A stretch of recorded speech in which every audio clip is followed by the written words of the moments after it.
જે મિત્ર બીજા મિત્રને કાંઈ ખોટું કરતા રોકી ન શકે, ઉલટાનું એને પ્રોત્સાહન આપે, એ મિત્રતા સાચી ન કહેવાય. કર્ણનો બહુ મહિમા મંડન થાય છે મહાભારતમાં. અને હું જ્યારે એ વાંચું ને કર્ણના ચરિત્રને, તો કર્ણને આપણે બહુ એનો મહિમા મંડન કરીએ કે એને કેટલું પોતાના રીતે બધું ઊભું કર્યું, પોતાના રીતે એને કેટલો અન્યાય થતો હતો, અત્યાચાર થતો હતો, સૂતપુત્ર કહીને લોકો એની સાથે ખરાબ વર્તન કરતા હતા, બધું સાચું. પણ એ જ કર્ણ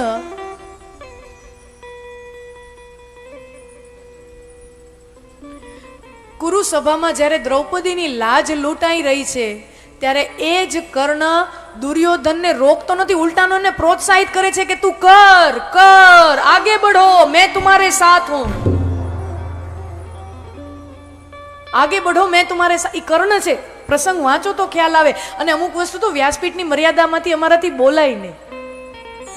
બાકી કર્ણએ એ સમયે જે દ્રૌપદી માટે જે શબ્દો વાપર્યા છે એ વ્યાસપીઠની મર્યાદા અમારે ઓળંગાય નહીં.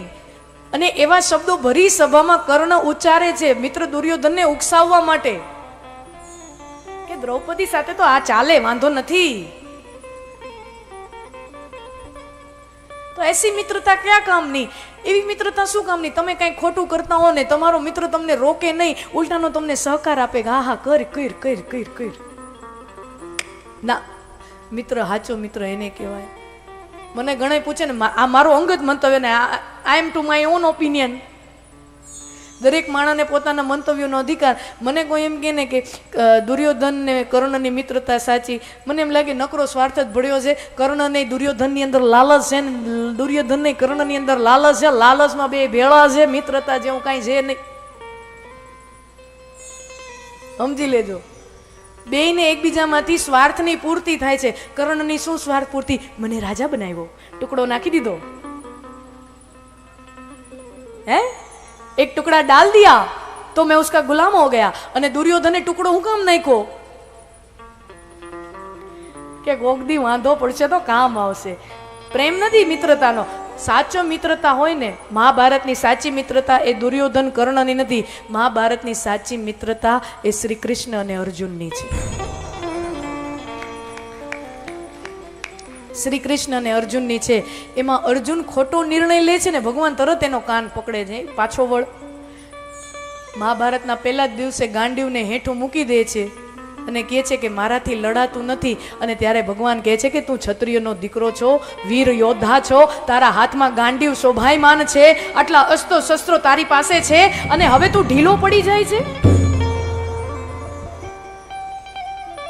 રણ છોડીને ભાગે એ ક્ષત્રિય કાયરતાને પાત્ર છે, યોદ્ધો કાયરતાને પાત્ર છે. અને અર્જુન એ કાયરતા કરી રહ્યો છે. અને ત્યારે ભગવાન એને કહે છે કે આ કાયરતા તને શોભતી નથી.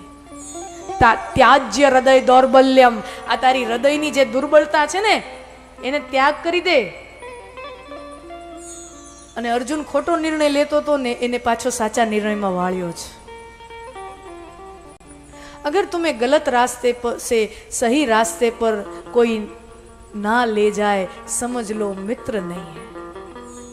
घણા મિત્રો હોય ને પોતે તો આદત વાળા હોય અને જોજો બધા વ્યસનીઓ હોય ને, હંમેશા વ્યસન છે ને કોઈ માણસ પોતે ચાલુ કરતું જ નથી. એને ચાલુ કરાવવા વાળો એકાદો ભાઈબંધ હોય અને દુનિયાનો કોઈ માણસ પોતે ચાલુ ન કરે.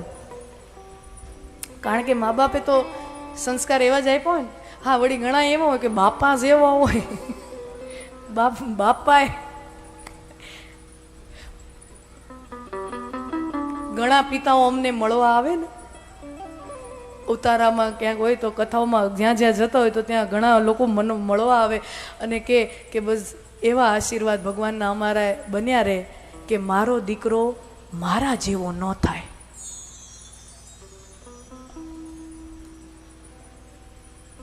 દુનિયાના કેટલાય પિતાઓ એવા આશીર્વાદ ભગવાન પાસે માગતા હોય છે કે મારો દીકરો મારા જેવો ન થાય, સારો થાય.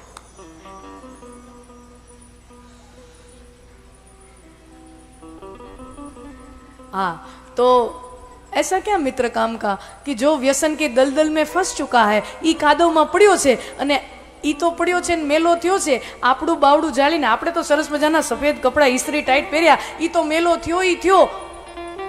આપણને બાવડું ઝાલીને ઈ કાદવમાં મેલો કરે એવી મિત્રતા શું કામ? શ્રી કૃષ્ણ અર્જુન કી મિત્રતા.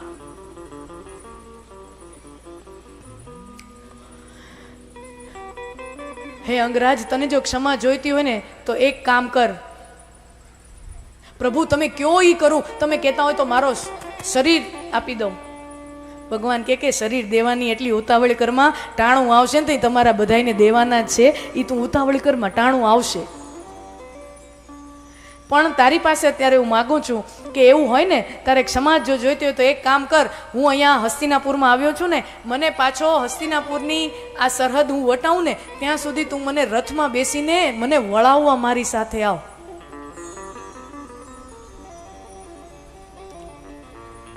અને કર્ણ રથનો સારથી બને છે. આહા શું દ્રશ્ય!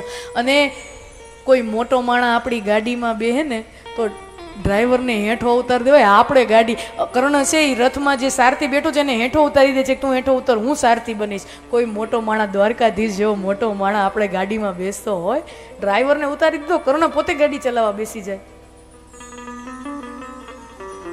અને આમ પણ કર્ણ તો અધિરથનો પુત્ર છે, એને ત્યાં મોટો થયો છે.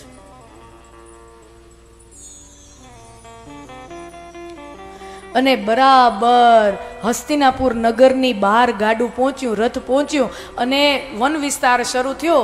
અને ત્યાં ભગવાન હવે પોતાની કૂટનીતિ વાપરે છે.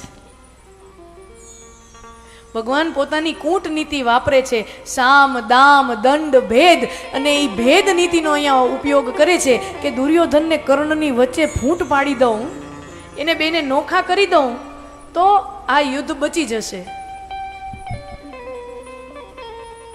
અને ત્યારે ભગવાન સૌથી પહેલા કર્ણની સામે આ રહસ્યનો ઉજાગર કરે છે કે હે કર્ણ, તું તારી જાતને જો સૂત પુત્ર ગણતો હો, અધિરથનો દીકરો ગણતો હો, તો હે કર્ણ આ વાત સમજી લે. તું સૂત પુત્ર નથી, તું સૂર્ય પુત્ર છે અને તારી માતા કુંતી માતા છે. તારી માતા કુંતી માતા છે અને તું યુધિષ્ઠિર કરતા પણ મોટો જ્યેષ્ઠ પાંડવ છો. તું પાંડવોના પક્ષમાં આવી જા, અને તું પાંડવોના પક્ષમાં આવી જઈશ અને પાંડવોનો વિજય થશે તો જ્યેષ્ઠ પાંડવ હોવાના નાતે રાજગાદી ઉપર રાજ તિલક તારા નામનું થશે. રાજગાદી ઉપર રાજ તિલક તારું થશે. આ તો આ એના જેવું થયું ને ગઠબંધનની સરકાર હોય,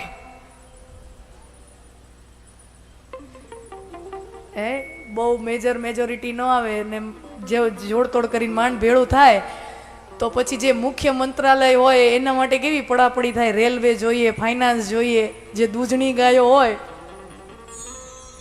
બીજા નાના મોટા મંત્રાલયો એમાં બહુ ખોટું માણા મથે નહીં, પણ જે મોટા મોટા મંત્રાલયો છે, રક્ષા મંત્રાલય, વિદેશ મંત્રાલય, આ ફાઇનાન્સ મંત્રાલય, રેલવે, આ બધા દૂધણી ગાયો છે. એના મોટા મોટા બજેટ હોય. રક્ષા મંત્રાલય સૌથી મોટું બજેટ, રેલવે કેટલું મોટું બજેટ, એટલું મોટું બજેટ કે રેલવેનું બજેટ જ અલગ આખું થાય. આખા આપણા ભારતનું જે બજેટ રજૂ થતા હોય તો બધાય મંત્રાલયો પોતપોતાના રજે એ ફેબ્રુઆરી માર્ચ મહિનાની અંદર એ આખું સત્ર ચાલે, બજેટ સત્ર. તો રેલવે મંત્રાલય તો ભારતનું એટલું મોટું મંત્રાલય છે કે એનું તો આખું સેપરેટ બજેટ બહાર પાડવું પડે છે. એનું તો સત્ર જ અલગ હોય છે. તો અહીંયા લાલચ આપે છે, જોડતોડ આમાં ભેગો થઈ જા અને એકાદુક મોટું મંત્રાલય નહીં, પ્રધાનમંત્રીની ખુરશી તને આપી દઈશ. ઓફર છે. નાના મોટા મંત્રાલયની વાત નથી, નાના મોટા મંત્રી બનવાની વાત નથી. મુખ્ય ખુરશી, પ્રધાનમંત્રીની ખુરશી તને આપી દો. લાલચ આપી. ખરેખર ભગવાન એમ વિચારે છે કે જરાક આ કૂટનીતિ વાપરું, ભેદ નીતિ વાપરું તો એના બે પરિણામ આવે. હા, ભગવાન આ જે કર્ણ સાથે સંવાદ કરી રહ્યા છે ને એના બે પરિણામ આવે. એક, કર્ણ માની જાય, અને બીજું કર્ણ ન માને. બે પોસિબિલિટી છે ને. એક કર્ણ માની જાય ને 50% પોસિબિલિટી ને સિક્કો ઉલાળો તમે તો હેડ અને ટેલ આવવાની સંભાવના કેટલી, પ્રોબેબિલિટી કેટલી? 50%. ભગવાન કે બે માંથી ગમે એ થાય ને મને ફાયદો છે, પાંડવોને ફાયદો છે. જો કર્ણ માની જાય તો મોટામાં મોટો ફાયદો ને કે યુદ્ધ ટળી જાય. કર્ણ જો માની જાય તો મોટામાં મોટો ફાયદો ઈ કે યુદ્ધ ટળી જાય. અને કર્ણ જો ન માને તોય એટલો ફાયદો ઈ કે મેં કર્ણના મનમાં ઈ વાતનું બીજ તો નાખી દીધું કે તું જેની સામે શસ્ત્ર ઉપાડીને લડવા જવાનો છો ને ઈ તારા ભાઈઓ છે. એને શત્રુ ન માનતો ઈ તારા ભાઈઓ છે. તો ભાઈઓની સામે તીર ઉપાડતા સમયે, બાણ ઉપાડતા સમયે ક્યાંક તો કર્ણનું હૃદય કે હાથ ધ્રુજી જશે. બેયમાં ફાયદો. અને ત્યારે અર્જુન કહે છે મારું જીવન દુર્યોધનને ઋણી છે અને હું દુર્યોધનનો ત્યાગ કરી શકું એમ નથી. આપણે કથા જાણીએ છીએ કે કર્ણ છે એ ભગવાનની પ્રસ્તાવનો અસ્વીકાર કરે. વિચાર કરો, તમે ગમે તેટલા મોટા વ્યક્તિત્વ હો, તમે ભગવાન હો, તમે દ્વારકાધીશ હો, અને છતાંય તમે પ્રસ્તાવ મૂકી, નતર એમ ન થાય હું મોટો માણા, હું ભગવાન અને મારો તો પૈડો બોલ ઝીલાય ન હોય કે નહીં? મેં ભગવાન, મેં સૃષ્ટિ નિયંતા, મેં નારાયણ, મેં દ્વારકાધીશ, અને હું કોક પ્રસ્તાવ મૂકું ને એનો તો સ્વીકાર જ હોય, અસ્વીકાર ન હોય. ના, એવું ન હોય. ભગવાનના પ્રસ્તાવના એ અસ્વીકાર થયા છે. વિચાર કરો, આ કથાઓ છે. ભગવાન જેવા ભગવાનને લોકોએ ના પાડી દીધી છે. તમે કયો એમ નહીં થાય. મારા વાલા, આનામાંથી મારે ને તમારે એ શીખવાનું છે કે ભગવાન જેવા ભગવાનને સામે મોઢે કોક ના પાડી જાય, એની બધી વાતો સમાજ સ્વીકાર ન કરે તો હું ને તમે તો સાધારણ કળિયુગના સંસારી માણા છીએ. હા, આપણે તો સાધારણ માણા છીએ. આપણી બધી વાતો બધાય માને જરૂરી નથી.